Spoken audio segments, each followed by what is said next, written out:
Thank you. Mr. McMullen, I want to address Kroger's workforce practices and specifically how you accommodate or how you treat requests for accommodation. Let's suppose hypothetically that Kroger had a vegan worker with strong ethical beliefs about animal welfare.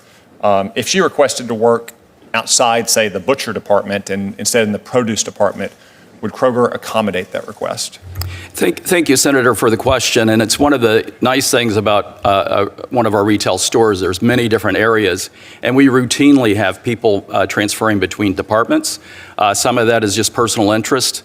Some of that is to grow in their own personal career. And if you look at our store directors, 70% of our store directors started out as an hourly associate. So it's easy to accommodate somebody, and that accommodation is really based on their own desires and their own interests. Would you make such accommodations based on their Christian beliefs as well? We would not get involved in terms of religious beliefs. Okay, the reason I ask is that you recently agreed to pay $180,000 to settle a religious discrimination case in Conway, Arkansas. In that case, two Kroger employees, Brenda Lawson, age 72, and Trudy Rickard, age 57, declined the directive to begin wearing a new store apron with a multicolored heart symbol on it. They, like many other of your employees, felt uncomfortable with the new aprons because they thought the heart resembled a gay pride symbol. Rather than make accommodations, Kroger fired these two employees. One employee simply asked to cover the symbol with a name tag, but Kroger refused even that reasonable accommodation. Are you aware of these terminations, Mr. McMullen? Senator, I am not. This was not a private lawsuit either by two disgruntled employees, Mr. Mullen. This was brought by the EEOC. So are you not aware when your company is sued for religious discrimination by the United States government? No, sir, I am not. Not always. Well, I'm disappointed by that.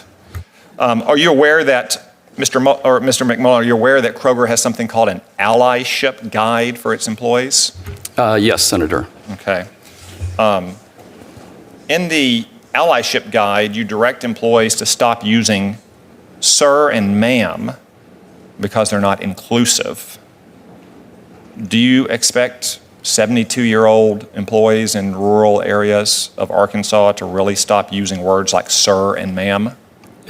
If you look at our Allyship guide overall, it's trying to support our associates in going forward and trying to be inclusive for everybody with all different beliefs. And when you look at our associate resource group, our associate resource groups were created several years ago for people with different types of interests. And we think it's incredibly important to be an inclusive, opening culture to welcome all associates. If employees in your stores in rural Arkansas refer to other employees or customers as sir or ma'am, do they face disciplinary action? Not that I'm aware of, sir. I would have to ask. Are you still requiring employees to wear the apron with the rainbow heart symbol on it? Yeah, if you look at this, we put in place an apron several years ago because our associates wanted to have a common dress code. The heart is the symbol of the Kroger's fundamental purpose is to feed the human spirit. And part of feeding the human spirit is the heart. And that heart is our fundamental strategy to support our purpose.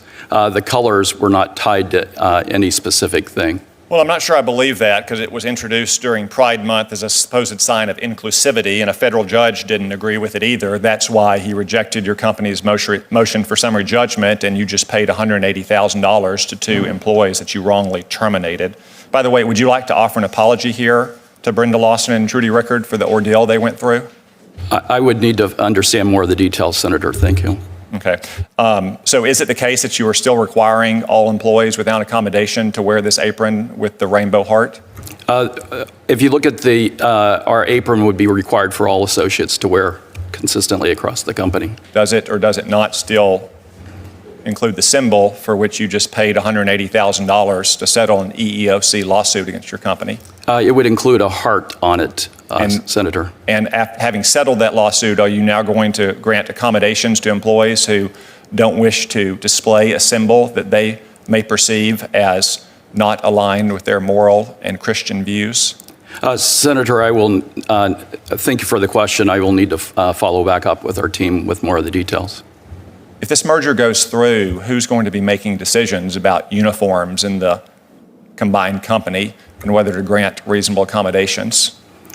If you look in terms of our fundamental uniform that was put in place, our associate resource groups work together in terms of designing the uniform, and we would use the same type of approach on a combined company basis. Okay. This situation reminds me a little bit of the situation big tech companies have found themselves in recent years.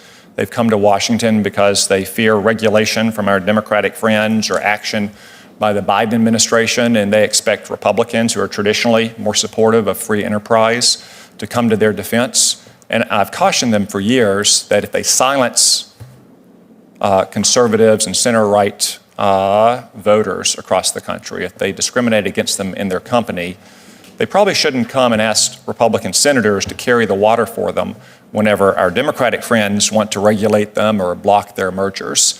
So I've heard a lot of questioning about that today, and I've read a lot about it in the news. And I'll say this: I'm sorry that's happening to you. Best of luck.